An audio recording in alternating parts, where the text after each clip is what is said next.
So, kumusta mga kanoys? Welcome back sa ating YouTube channel, Pilipinas. So, ngayong araw, another update naman tayo about politika ng ating bansa. So, ang video to is mula kay sa iyong araw. So, meron itong pamagat na grabe, tumaas respeto ko kay PBBM dahil dito. So, yan yung panonorin natin, men. Titingnan natin to kung bakit nga ba tumaas yung respeto ni sa iyong araw sa mahal na Pangulo. So, yan, bago natin simulan sa iyong araw, supportahan nyo yan. Tapos syempre, kung trip nyo ng mga ganitong reaction video, may kasama kayong manood, huwag nyo na rin kalimutang supportahan yung YouTube channel natin, Pilipinas. So mga kanoysi, hindi na natin ito patatagalin pa.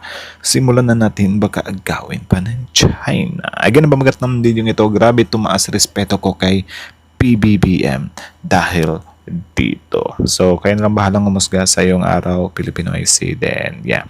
Like, comment, share, subscribe. Start.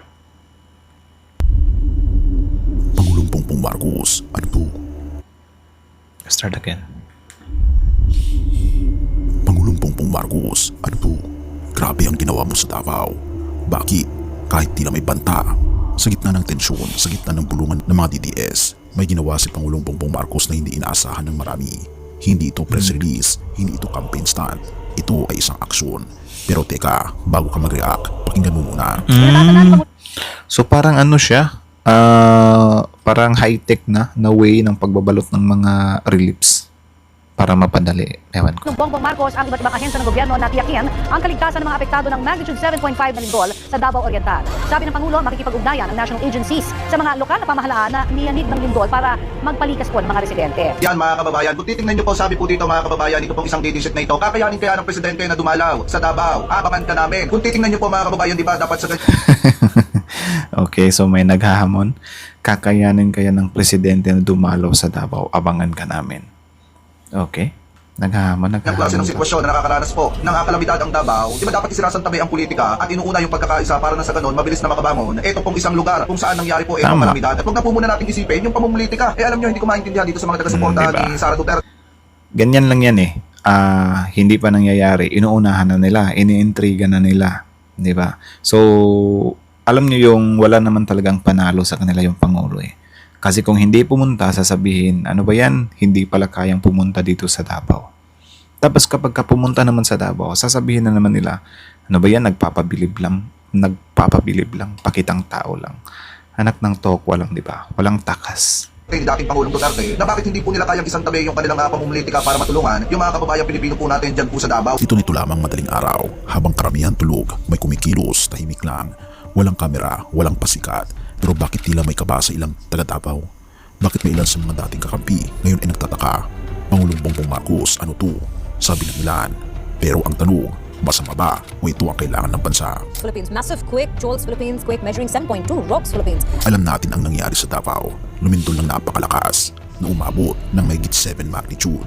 At dahil dito, ang ating Pangulo ay nag-alala sa mga kababayan natin sa Davao.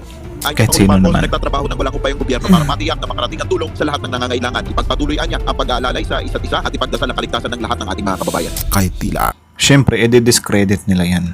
Di ba? Kasi siyempre, ang pinipinta naman ng mga DDS sa administration is parang non-functional or walang magandang nagawa. I-discredit nila yan para gagawin nilang lahat para lang maintriga talaga. So, expected na natin yan. Ganon naman talaga sila para. ang ilan sa mga DDS ay nag-comment na sinabi pa sa isang post, kayanin kaya ng presidente dumalaw sa Pahiya Davao. siya. Abangan ka namin na tila isang papabanta sa ating Pangulong Bongbong Marcos. Pakinggan pa natin ang video na ito.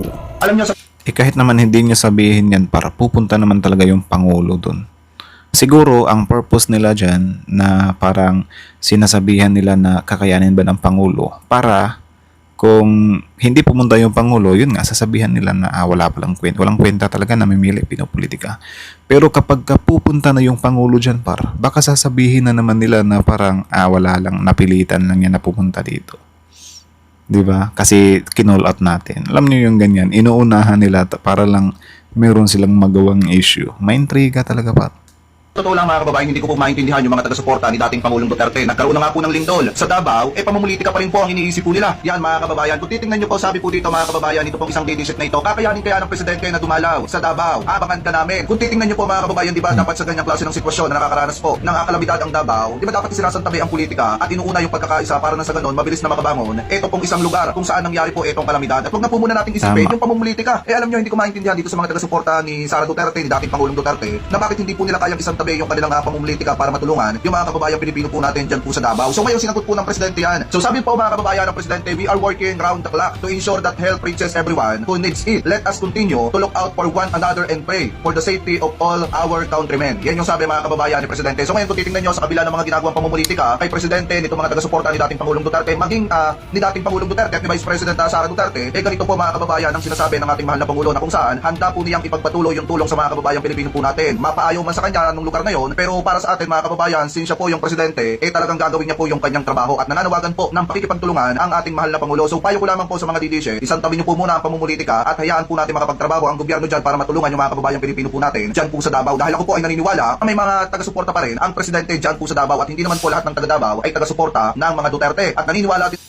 Tsaka, bakit naman matatakot yung presidente na pumunta ng Davao? Diba? Yung pinakahid nyo nga ng Davao, napadala nga sa dahig eh. Diba? Tsaka presidente yan par. May immunity yan. Siyempre yung mga pulis dyan, todo bantay yan. Diba? Diba? Isipin nyo, bakit matatakot yung Pangulo na pumunta dyan? Mas naniniwala pa ako na natakot sila Harry Roque na pumunta sa sa mga invitation sa kanya. Sa mga hearings, di ba? Po ako, may mga kababayan po natin dyan po sa Davao ay Oo nga no, yan pala. Grabe sila kung maka-comment na yung Pangulo kaya bang pumunta, kaya bang magdalo. Pero kay Harry Roque, di ba, tahimik lang sila na hindi nagdalo sa mga summon sa kanya. No? Di ba? Alam niyo yung inaano nyo yung tapang ng isang tao, pero kapag ka nasa kupunan nyo, nasa nasa grupo nyo yung involved, hindi nyo kini-question yung pagiging matapang. Di ba? Kahit na parang sira na, according to Harry Roque, no, hindi ako pugante, pero nagtatago. kailangan po ng tulong ng gobyerno. So hayaan po natin na makapagtrabaho ang presidente at kung ayaw niyo po makipagtulungan, mas mabuti na tumahimik na lamang po kayo. So maraming salamat po mga kababayan. Ngunit kahit ganoon, mabilis ang kilos ng ating Pangulo. Aksyon agad para sa Davao Region. Yan ang linya na binigkas sa loob ng DSWD warehouse ng maaga. Oo, totoo. Mismo si Pangulong Bongbong Marcos ang nag-utos maghanda ng mga susunod na relief boxes papunta sa Davao. Maaga, sinimulan na ito. Pero teka, bakit Davao? Dahil doon, kung alam niyang may mga matang hindi sang-ayon sa kanya. Kasi sabi ng Pangulo, walang may iwan. Simple lang, pero malalim. Habang ang ilan pinag-aaway pa ang kulay ng politika, siya tumutok sa aksyon. Dahil sobrang kailangan ito sa Davao. Grabe pala, no? Hindi na kailangan mag-post, hindi na kailangan sumigaw. Ginagawa na lang, pero may twist. Sa Davao mismo, may mga DDS na tila hindi matanggap ang bilis ng aksyon ng kasalukuyang administrasyon. May mga nagsasabing gimmick lang daw ito, pero habang sila nag-aalinlangan, Diba? ang DSWD trucks Gimmick na para sa kanila kasi mga hater sila eh.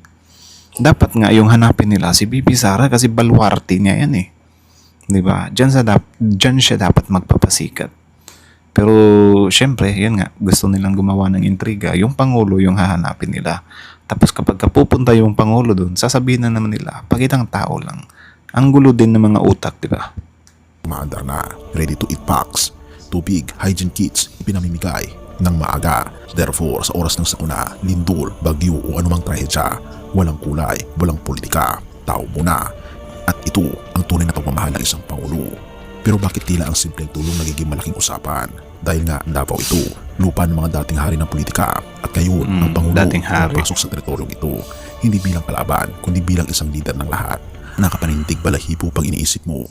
Because when others talk, he moves. When others criticize, he delivers. At yan ang hindi sanay makita ng marami. Marami ang nagsasabing may banta. Pero ang sagot ng Pangulo ay hindi barilan, hindi sigawan, kundi ayuda at pagbibigay ng tulong ng may tunay na pagmamahal. Ayuda na literal na dumating. Ayuda na hindi nakintay ng utos ng LGU.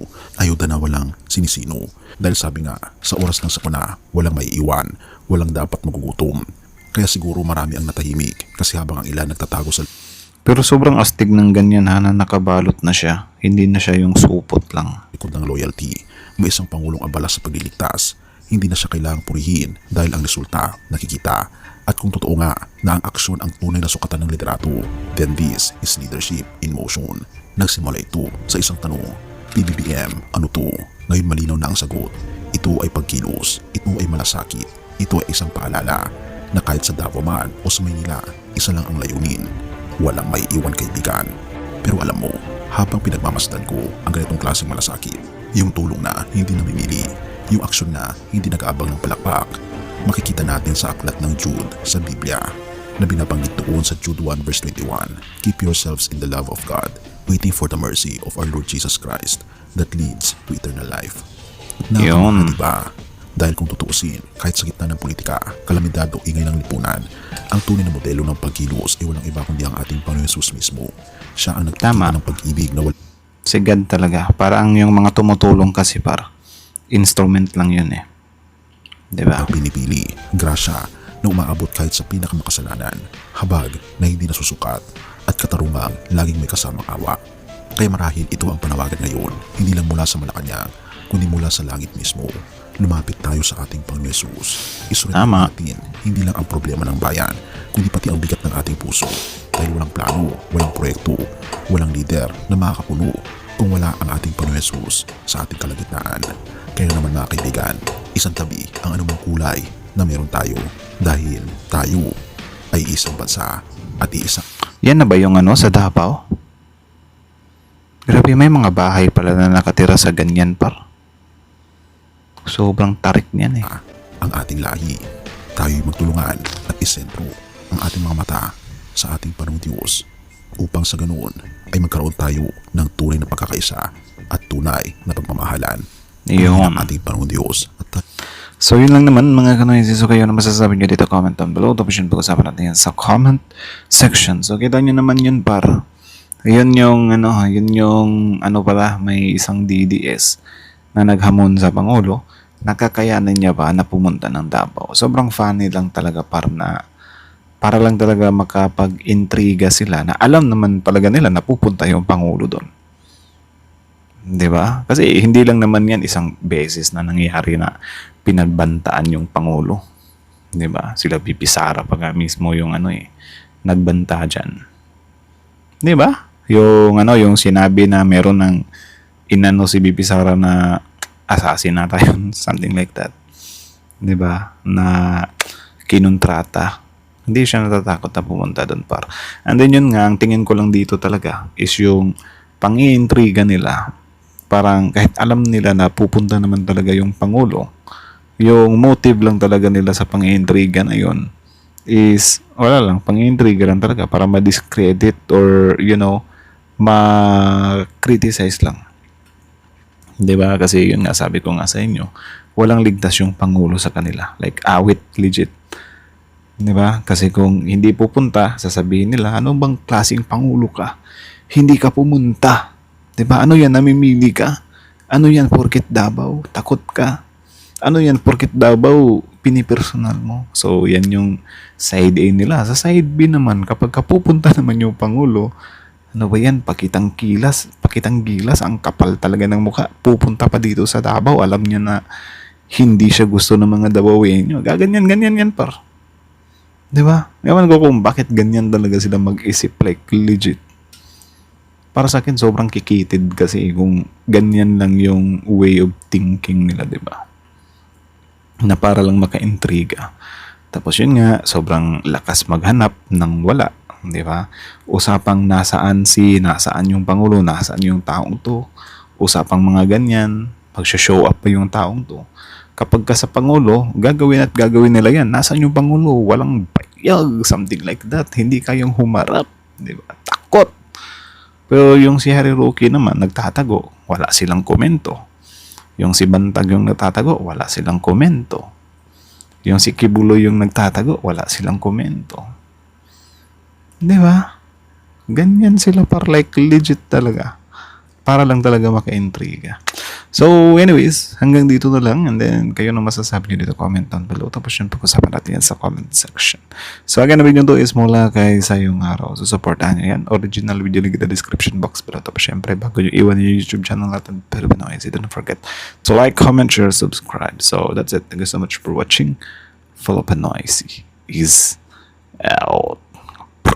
So shout out kay Harry Roque. I think hindi na uuwi ng Pilipinas yan or siguro sa 2028 pagka uuwi yan kasi syempre baka manalo si BP Sara. Wag naman sana. Knock on wood.